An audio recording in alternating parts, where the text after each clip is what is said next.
So hey guys, thank you very much for checking out this video of the old Weaver's Cottage.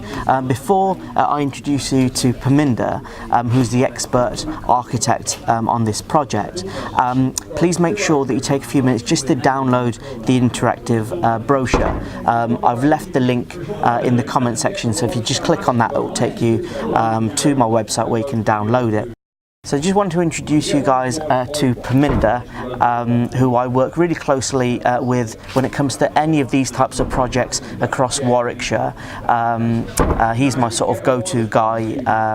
He's got all the connections, got so much experience, and it's so crucial when I'm selling plots of land like this, because we really want to know what is possible and what isn't possible, rather than just talking about potential. So thank you very much, Parminder, for agreeing to do this video, really.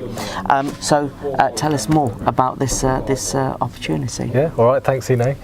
So the property is in a greenbelt area, and it has outline planning permission for a replacement dwelling of the existing building.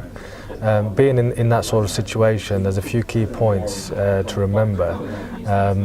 The key difference between greenbelt and brownfield is that I would recommend a step-by-step approach to developing the rest of the land, which will obviously in the end increase the value. So examples of that could be a double garage with a studio on top, and also perhaps a garden room, maybe 35-40 square meters. Apply for that separately further down the line. So a key point to remember is any new parts of the land that you're looking to develop need to supplement the existing dwelling. That's the key difference. So if it was brownfield, we could pretty much apply for planning for everything together. But because it's in the situation that it is, it's important to do it as a step-by-step approach, and we've got to prove to the planners that it's supplementing the house. In other words, it's necessary for the house owners to have a double garage or a garden room for their needs. Great. So that's the key point. Cool. So obviously there's loads of potential on this land, and I suppose your key advice is to make sure it's done in a stepped way rather than sort of going sort of all in. So based on the current outline planning, describe what's the potential there and how that could be altered somewhat. So at the moment, it's outline planning for a replacement dwelling, with the key point being the footprint has to stay the same as the existing house.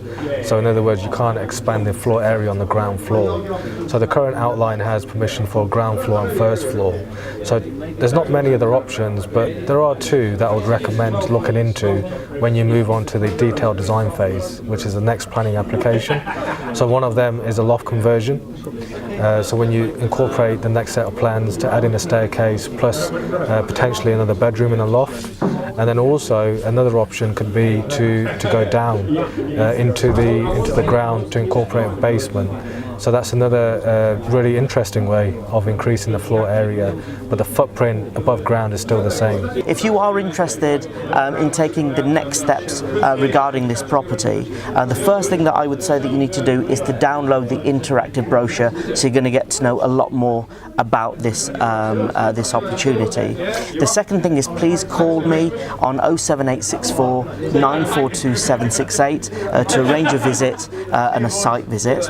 And the third thing is, when you download the interactive brochure, you'll get the details of Parminder as well. So when they're contacting yourself, like, what can they expect? What would be the steps that you'll take them through? I think being a residential dwelling, the first thing would be for me and the client to look at their own tastes for the actual dwelling itself, to turn it into a house that obviously they would want to live in or potentially invest in as well.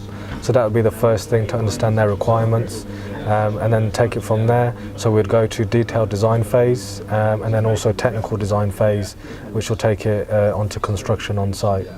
Great. Yeah. So thank you very much, Parminder. I really appreciate it. Thank you. And thank you guys for watching this video, and I hope to speak to you soon. Take care. All right.